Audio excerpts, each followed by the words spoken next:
আল্লাহ রাসূল সাল্লাল্লাহু আলাইহি ওয়াসাল্লাম বলেছেন, কেউ যদি জুমার দিনে সকাল সকাল গোসল করে,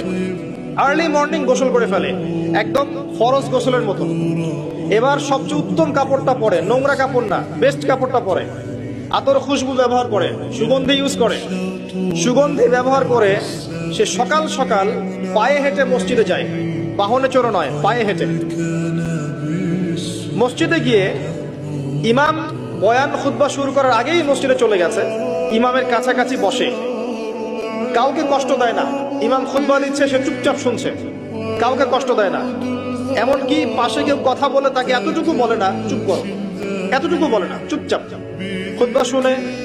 নামাজ পড়ে ইমামের সাথে সালাম ফিরায়। নবী সাল্লাল্লাহু আলাইহি ওয়াসাল্লাম বলছেন, এই যে প্রতি পদক্ষেপ হেঁটে এসেছে, প্রত্যেক পদক্ষেপের বিনিময়ে 1 বছরের নফল নামাজ, 1 বছরের নফল রোজা নেকি দেয়া।